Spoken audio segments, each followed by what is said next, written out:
So one of our favorite things to do on TWIOCH is to make predictions. We like to make predictions and then kind of, track them and see who's better at predicting games and who gets more accurate, and how weird can we get these predictions. I like to have some things that kind of shoot for the moon, but here in my opinion, I think we've got some relatively straightforward predictions. Kevin, you want to start off with your first prediction for 2018? I'm actually gonna okay, half of my predictions are about From Software. Let's go ahead and just do all your From Software ones. Okay, my From Software predictions. Yeah. First, they will announce Bloodborne 2 to be released within 1 calendar year. They tend to release their games in the spring, so I really don't think we're getting anything from them this year. But I think that they will announce Bloodborne 2 come out next spring. So for this prediction to be for me to get the full points, it has to be announced before December 31st, and then it has to be released within 1 calendar year of its announcement, initial announcement. Okay, makes sense. Secondly, I think that the game that they were teasing is Tenchu, and I think that's going to be fully announced this year and released before December 31st, 2018. Oh, you think it's going to be released? It's going to be announced and released. I do. Because even though Tenchu is a different property from Bloodborne, I don't think that they want to be. They're a company that even if they split into 2 teams, which I think is, I mean, they've already told us that they've done projects in the works. They're not going to want to be stepping on their own toes by releasing 2 games by a developer who really doesn't release that many titles. Sure. So I think that's going to come out this year, and then Bloodborne 2 will be next year. Okay. And then my last From Software prediction is that we will get a remaster of Demon's Souls or Dark Souls 1 for this generation of consoles. I think because Dark Souls 1, you've said that you've tried to play it on Xbox One, and it still suffers from a lot of the issues that it had on the 360. Yes. Particularly, it's Blighttown, right? Blighttown, and anytime that a dragon is involved, if you get the dragon in screen, like the frame rate just crashes, it just drops. So I agree. I think you're probably spot on all those From Software ones, because I was going to ask you what you thought the teaser was, but I think it's Tenchu as well. I think that it makes sense for that to be Tenchu, and they're going to take Tenchu in a different direction. It's going to be a nice reboot. I'm looking forward to that. Yeah. So my first prediction I talked about in our 2017 video. My first prediction for 2018 is Xbox is going to have a huge year for exclusives. They're going to have a big push where the previous Xbox has been trying to push different weird peripherals. They were in regards to like Kinect and HoloLens, and I think they're going to double down on gaming and exclusives. I don't think they're going to have more exclusives than PlayStation. They're going to have more exclusives than last year by at least double. And I don't think that's a crazy prediction, because they had hardly any exclusives come out last year. Did Gears of War come out in 2017 or 2016? 2016. Okay. Yeah.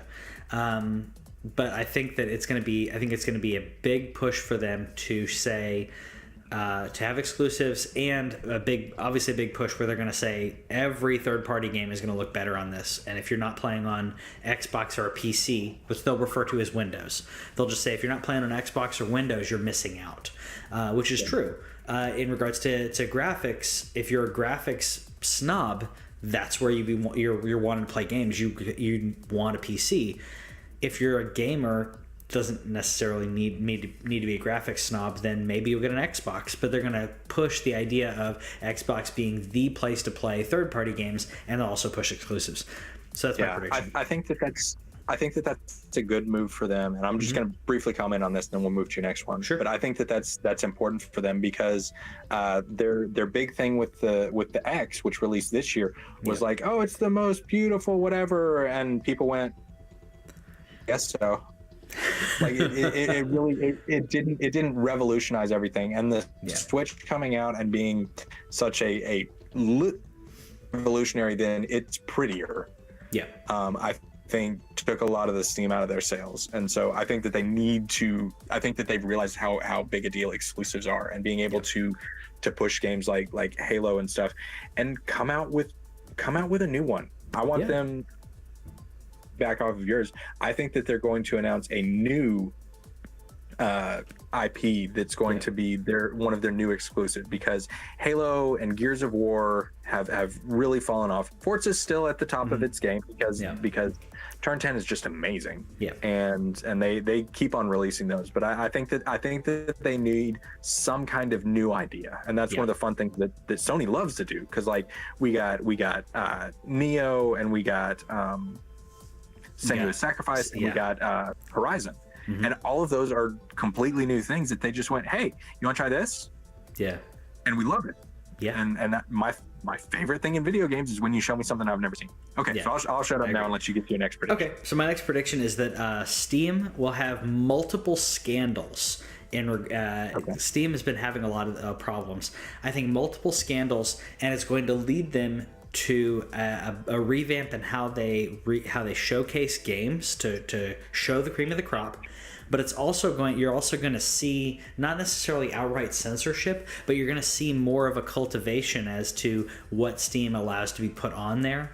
And this is all done in response to the scandals, in response to previous issues that they've had, to try to cultivate and clean up the garbage that's on there, because Steam is so hardcore now. If you play games on Steam, most people who play that, they dig through a bunch of indie games to find something good. And I think you're going to see Steam try to reinvent how they work as a company to be the place. If you're playing a PC, then why aren't you on Steam? That kind of idea. Like if you're playing on a PC, why aren't you streaming your game, is one, because I think that a lot of PC gamers do that because it's so easy.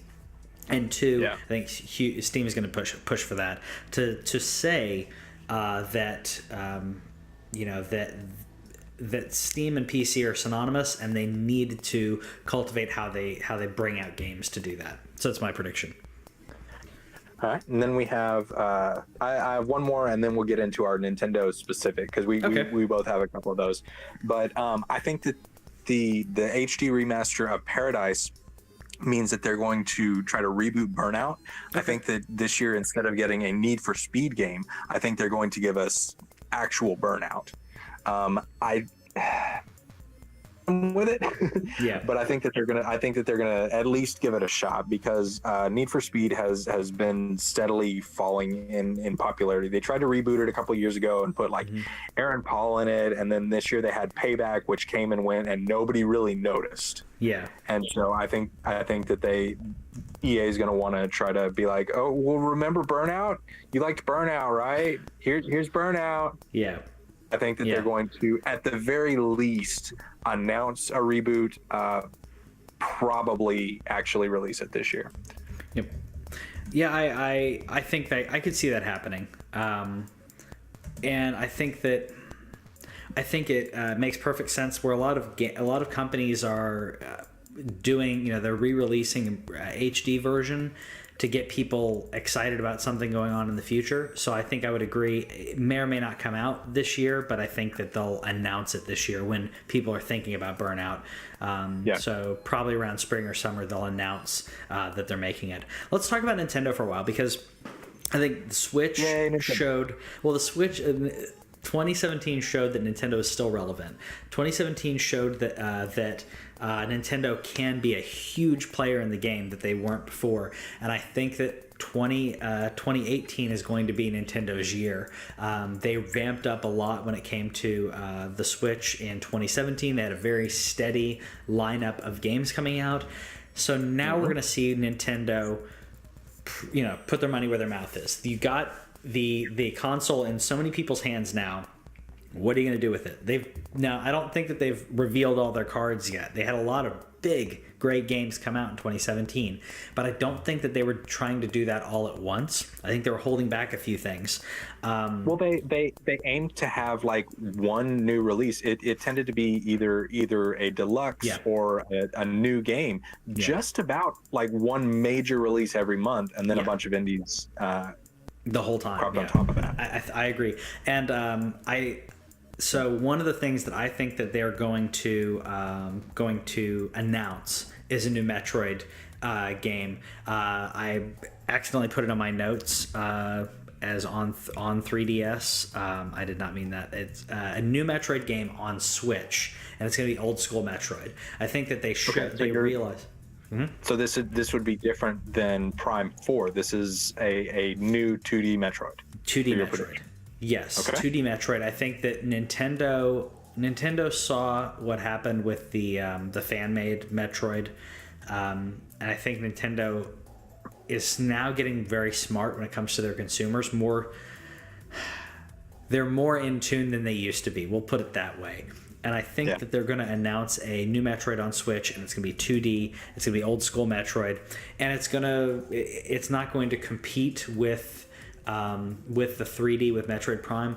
I would love for it to be coming out this year. Yeah, I would love for the 2D Switch to be almost a companion piece to tie into to Metroid Prime. That would be amazing. I'm not going to go if that prediction happened, that'd be amazing, because I think that is smart. I think to come out with a 2D version of Metroid to maybe almost as a prequel to Prime, to get people interested in Prime again, to get people interested in Metroid again, to give them this as a primer to jump in. I think that they've been holding that, and I think they're going to announce it. Okay. I had a couple of predictions for Nintendo too. I think that they're going to announce a new Star Fox. Mm-hmm. Because I think that the one on Wii U really didn't do very well. And it wasn't that great, but I think that the Switch has the power and the control scheme for it to actually work, because that's a game where you need the controls to be simple and intuitive and just work. Yep, I agree. And so I think that they're mm-hmm. I think that they're going to at the very least announce, and probably I think that they're going to have a fairly short hype cycle. Mm-hmm. So okay. I think that these two games that I'm predicting, mm-hmm. Which is Star Fox and Animal Crossing, I think that they're going to be both announced and released in this calendar year. I think that you are right, with a caveat of Star Fox is not going to be a new Star Fox game. I think it's going to be Star Fox 64, but on Switch. I don't, and it may or may not be Virtual Console. It may be. I would love for it to be an updated version, a Star Fox 64 HD, whatever cool. they want to call it. I mean, I think that Star similar. Fox 128? Yeah. No. Well, would it be? I mean, it wouldn't. I think we're still in 128, so interested bits. Don't analyze it too deeply. That was 64 was the last time when the numbers mattered. Yeah. Okay. Right. So on GameScoop on IGN's website, mm-hmm. what they've been doing is they apparently have an archive of like old IGM or EGM magazines. Okay. And so they were looking at the one from like 1991 or 92 or something. Yeah. And somebody had actually written into the magazine talking about how the Sega Genesis has 4, 8, and 16 meg cartridges, mm-hmm. but they hadn't seen anything over 8 in the Super Nintendo. So is the processor not powerful enough because it doesn't have blast processing? Have they lost the mega battle? That is a literal quote from back then. And it's just so weird to think about how we used to see 64 and 120. But I feel like 64 was the last big hurrah for numbers. I think you're right. As far as processing and everything. So anyway, that was just a random tangent that I thought was hilarious this week, and I want to share with you guys. Oh, that is hilarious. No, but I do think you're right on Animal Crossing. I think the Pocket Camp was done on purpose to get people playing Animal Crossing, and then they're going to say, hey, Animal Crossing is going to be on Switch. Do you want to really play it? Yeah. Oh, this is to be like, oh, you're not even scratching the surface. I think that Star Fox. I think it's too soon after seeing the Wii U version of Star Fox for them to come out with a full new version. That's why I think it's going to be a Star Fox. It's going to be Star Fox 64, but put onto Switch. It may have it probably will have very updated graphics. But I think it's going to be classic Star Fox. My last prediction, though, is that Pokemon Switch will be announced this year, but it will not come out this year. It will come out next year. Okay, I can see that. I would love for it to come out this year, but I think that the Pokemon Company, because Pokemon is not Nintendo first party, right? The Pokemon Company has been their lifeblood has been on the handheld market. And I don't think that the main Pokemon. I think that now they know that their next console that they have to put a game out on is the Switch. I think that they knew that quite a while ago, and that's why I think that I think they knew it a while ago, but they didn't want to develop for it yet until they saw what happens with the Switch. And that's why I don't think it's going to come out this year. I think it'll come out next year, because I think that even they, being a quasi third party company. I think that they were waiting to see what happened with the Switch, and I think after probably in the summer they were like, oh yeah, we're fine with putting it on the Switch. But I think up until that point they were waiting. Yeah, and you had also told me about another prediction that you had. I didn't hear you mention this specifically, but I think that a lot of third parties were waiting to see what happened, and you said that you think that Nintendo will get a lot more third party support. Yes. Because I mean, they have Bethesda on board. That's what I think having Bethesda on board, I think, is what is getting third parties to now go, oh, well, I have to put it on Switch then. I mean, Bethesda's doing this. If they can do Skyrim on Switch, I can put my game on Switch. I think is what's going to happen. Exactly. Well, and the same with Doom. Like they managed to put the new next whatever thing on there. And there are still a bunch of companies that were in that initial, hey, here's everybody that's developing for the Switch. Yes. There are still a lot of those publishers that we haven't seen anything from. And again, because I'm obsessed, From Software was on that list. We haven't seen that yet. So I'm really looking forward to seeing, now that everybody's on board and everybody understands, okay, down-res it, reduce the texture, whatever you need to do, just put the game on Switch, because that's where we want to play it. Because every time we see a game, we're like, oh man, this is awesome. Yep. So last one, because I meant to write this down before, so went ahead and wrote it down real quick. Dark Souls on Switch. I think that we're going to see, it's either, I don't think it's going to be Bloodborne. It could be Bloodborne, but I don't think it'll be Bloodborne. I think it'll be Dark Souls 3 on Switch. No, Sony is not going to let that exclusive go. You think it's the original Dark Souls? Original Dark Souls will work, yeah. But you're going to see a Souls game on Switch. I think